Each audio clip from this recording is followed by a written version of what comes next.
Hi there folks, welcome to Dunsi's Guitar World. Some drop C metal tuning going on there, and it was played on a rather special guitar. The guitar is, now I never thought I'd own one of these, I have to say. It's got a Z, as we say in Scotland, a Z. It's got a Z on the top, a Zemaitis. Zemaitis. You say potato, I say potato. Oh, let's call the whole thing off. So yes, it is a made in Japan GRECO ZEMAITIS. The model number is a GZ-2600-IF. Indigo Foxtrot. For those who used to watch MASH. Indigo Foxtrot. Look at that beautiful guitar.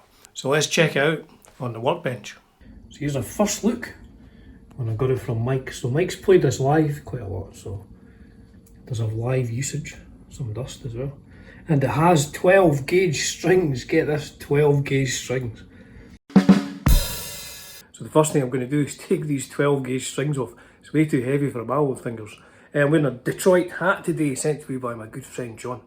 I'm going to put a link to his channel down below. Please do check him out. One of the greatest tastes in music ever. A bit like me and my mate Fred, to be honest. So yeah, let's go on with this.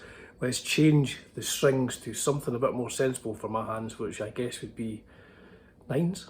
9 to 42, I believe. So that's the strings off. Now the crazy thing about these Zemaitis guitars is that this is absolutely bolted down. This is like decked. So there's no adjusting of that.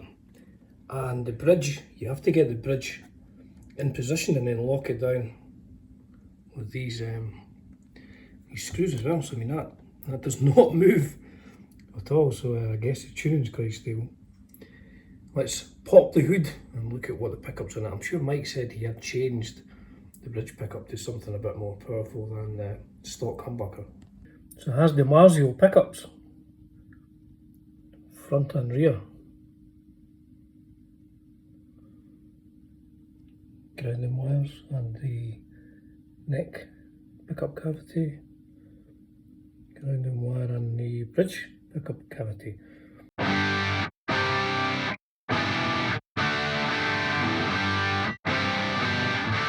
Now I'll say with these being metal surrounds, there's a fair bit of weight in these pickup surrounds, and I guess, well I'm not taking this off or that off, but I guess there's a fair weight in the hardware in this, but it's a really light guitar. I'll weigh it in a bit, but yeah, there's quite a bit of weight in this. So it's an Ebony fretboard, big frets,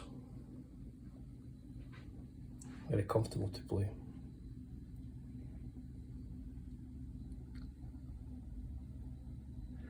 And the scale length is 25 inches in metric. That is what, 63.7 or something like that. So in between scale, in between Fender and Gibson, 25 inch scale. Just noticed it's flathead screws as well. Never seen that on pickup surrounds before. I like to find a flathead screwdriver.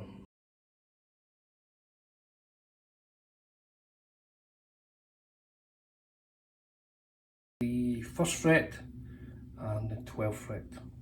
Here's the back of the guitar, a few scratches. As I said, Mike has used this in battle conditions, so I've even seen him playing it actually. I think I saw him once playing with Toya, sporting Toya, and he was using this. I'll have a look under here in a bit, and under here. There's a neck, so it's not a small neck, but it's not large. In between, 50-50, as I always say. My wife says, oh, 50 is all you can say, 50-50. GRECO ZEMAITIS, is it Zemaitis? Zemaitis.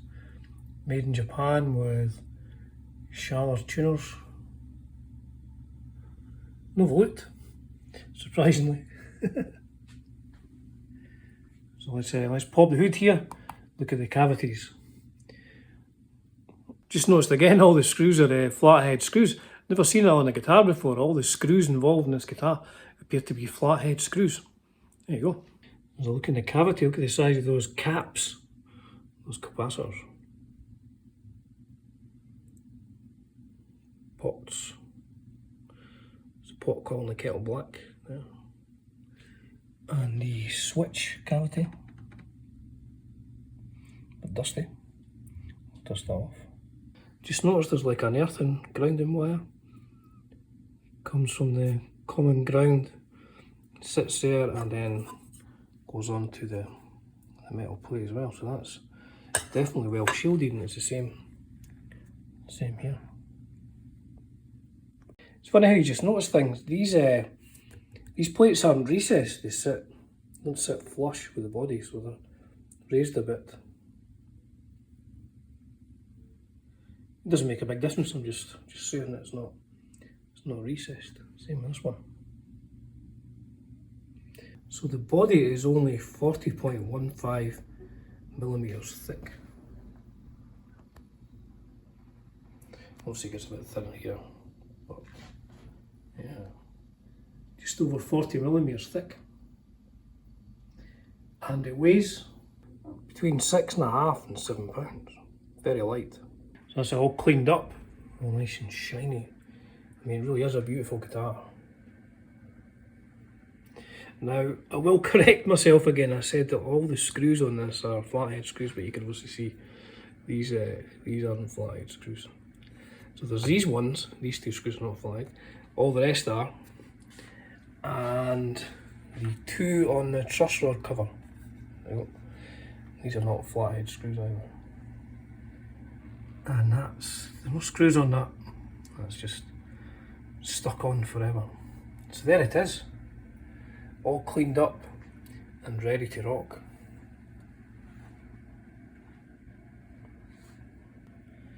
The position markers, it's going to be quite strange playing this because it's got double on either side of the 12th fret. I'll need to be careful in extreme lagger moments that I don't get confused with these ones here.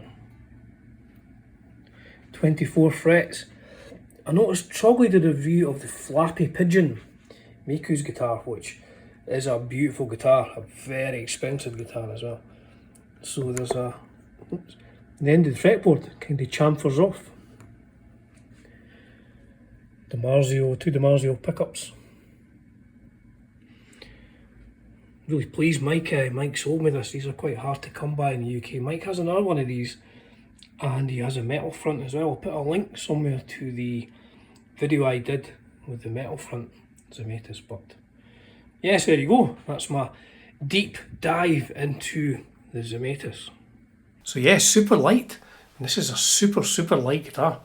24 frets. Not a huge fan of 24 frets, but the opportunity came up to purchase this guitar from my friend Mike. I tried Mike's metal front Zemaitis. There'll be a link up. I think it's on that side, or maybe it's up there. There will be a link to that particular video. So let's have a quick history of the GRECO ZEMAITIS. I won't do the whole sort of history of Tony Zemaitis guitars. I keep saying Zemaitis, I'm not entirely sure.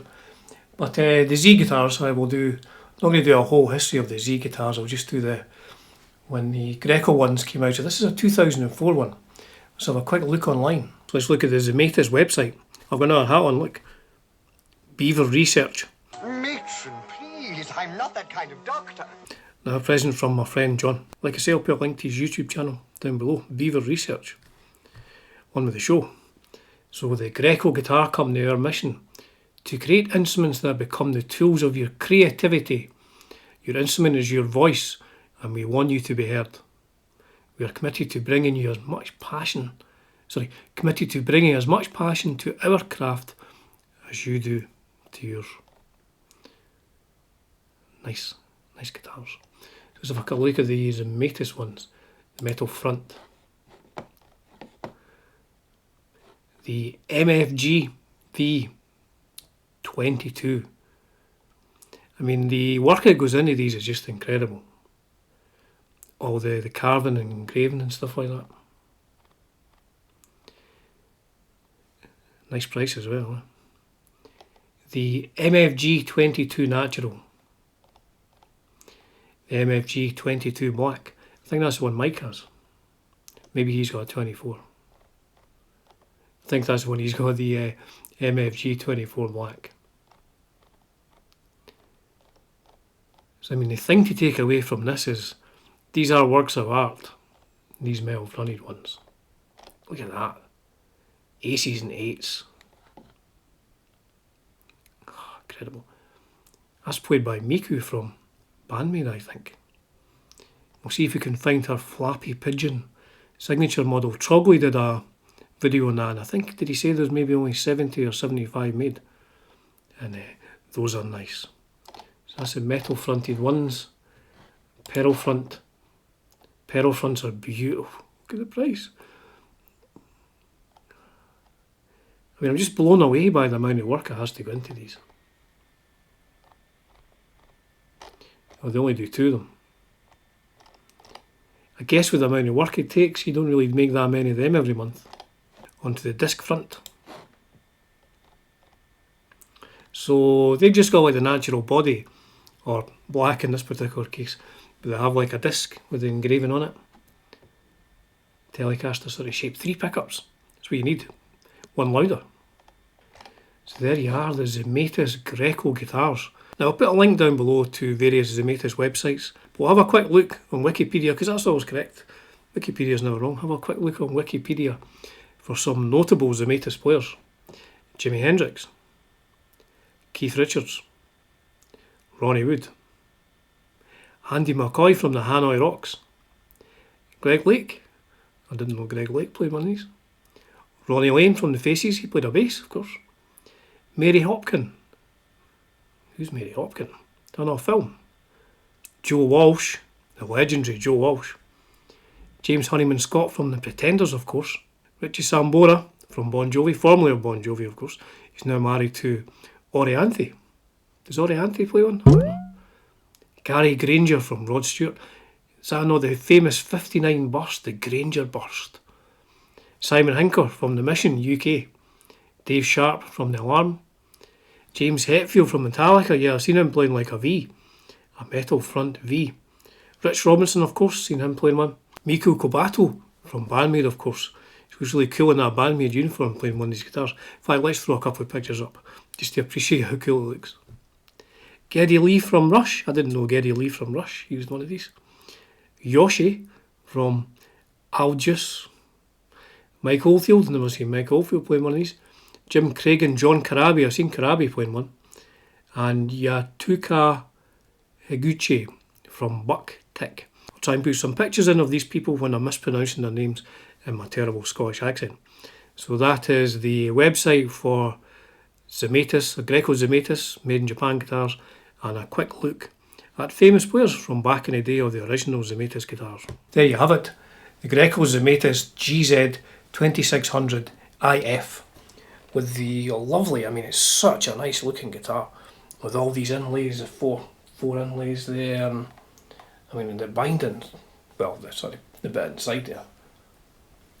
It's just incredible. It's like a piece of art, and I guess if you get one of the metal fronted ones, I mean it genuinely is a piece of art. And they're not cheap guitars, that's for sure. Only available in Japan unless you import them. So again, that's a whack on top of what you're paying for one of these. I don't think they make this particular model at the moment.